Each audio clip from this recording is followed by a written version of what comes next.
حضرت علی بن ابی طالب پر خارجی ابن ملجم نے 26 جنوری 661 عیسوی بمطابق 19 رمضان 40 عیسوی کو کوفہ دوران قاتلانہ حملہ کیا۔ علی بن ابی طالب زخمی ہوئے۔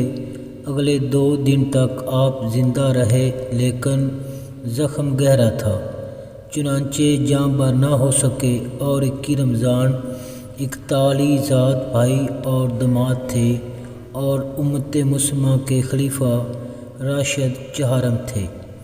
حضرت علی 13 رجب کو ہجرت سے 24 سال قبل مکہ میں پیدا ہوئے۔ آپ کی پیدائش سے متعلق تواریخ میں لکھا گیا ہے کہ آپ بیت اللہ کے اندر پیدا ہوئے۔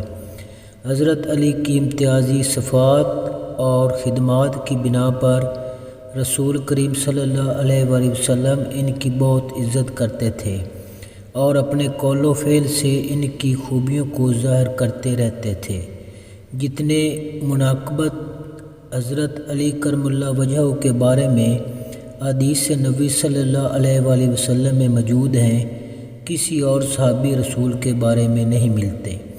حضرت علی کا حسب و نسب آپ کے والد حضرت ابو طالب اور والدہ جناب فاطمہ بنت اسد دونوں قریش کے قبیلہ بنی ہاشم سے تعلق رکھتے تھے، اور ان دونوں بزرگوں نے بعد وفات حضرت عبد المطلب پیغمبر اسلام صلی اللہ علیہ وآلہ وسلم کی پرورش کی تھی۔ حضرت علی رضی اللہ تعالیٰ عنہ پیغمبر اسلام صلی اللہ علیہ وآلہ وسلم کے چچا زاد بھائی ہیں۔ بچپن میں پیغمبر کے گھر آئے اور وہیں پرورش پائی۔ پیغمبر کی زیر نگرانی آپ کی تربیت ہوئی۔ وہ ایک لمحہ کے لیے 20 سال کی عمر میں اسلام قبول کیا۔ حضرت علی رضی اللہ عنہ کی 3 فضیلتیں: وہ خدا اور رسول کے سب سے زیادہ محبوب ہیں، یہاں تک کہ مبائلہ کے واقعہ میں حضرت علی کو نفس رسول کا خطاب ملا۔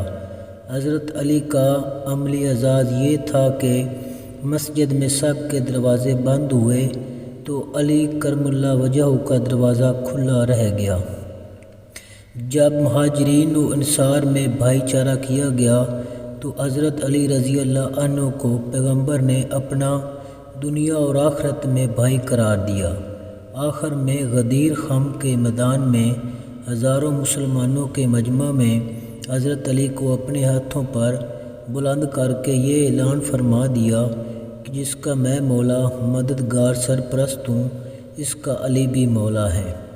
19 حضرت علی رضی اللہ تعالیٰ عنہ پر 19 رمضان 40 ہجری میں شام سے آئے ایک شقی القلب شخص عبد الرحمن بن ملجم نامی شخص نے قطامہ نامی خارجی عورت کی مدد سے مسجد میں زخمی ہونے پر آپ کے لبوں پر جو پہلی صدا آئی وہ تھی کہ رب کعبہ کی قسم، آج علی کامیاب ہو گیا۔ روزہ دار پر سجدے میں وار کیا۔ کون تھا یہ قاتل؟ ایک مسلمان کلمہ گو کو نماز پڑھنے والا، لا الہ الا اللہ اللہ اکبر۔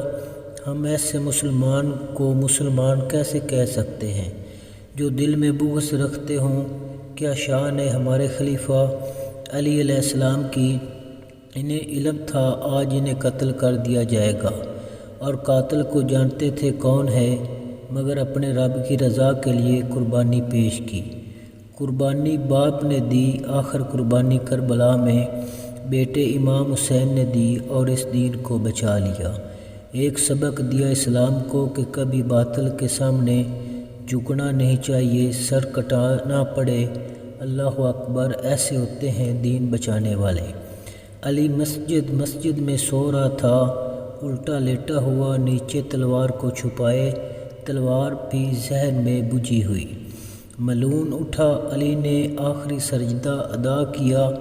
یکا یک ابن ملجم آگے بڑھا، ایسا وار کیا، سر مبارک پر زہر میں بجھا ہوا خنجر اپنا اثر کر گیا۔ روزہ میں روزہ دار کو ایسا زخم لگا کہ پھر اٹھ نہ سکے۔ مسجد کوفہ میں شور برپا ہو گیا، قیامت کا منظر تھا۔ تمام چاہنے والے نالہ و فریاد کرنے لگے۔ حسن و حسین علیہ السلام مسجد میں تشریف لائے، اپنے بابا کی ریش مبارک خون سے تر دیکھی اور گریہ کرنے لگے۔ اصحاب حضرت علی کو کاندھوں پر ڈال کر گھر لے آئے۔ گھر میں کوہرام بپا ہو گیا، بیٹیاں تڑپ گئیں باپ کی حالت دیکھ کر۔ حکیم نے علاج شروع کیا مگر زہر اپنا کام کر چکا تھا۔ ادھر ابن ملجم کو گرفتار کر کے لایا گیا علی کے پاس۔ یہاں ظرف دیکھیں حضرت علی کا۔ اپنے بیٹوں سے فرمایا، بیٹا قاتل کو اتنا ہی زخم لگانا سزا کے طور پر جتنا اس نے مجھے دیا۔ اللہ اکبر، یہ انصاف تھا۔ ہمارے خلیفہ کا 3 دن اس زخم کی شدت میں تڑپتے رہے۔ 21 رمضان المبارک کو حضرت علی کرم اللہ وجہہ نے شہادت پائی۔ انا للہ و انا الیہ راجعون۔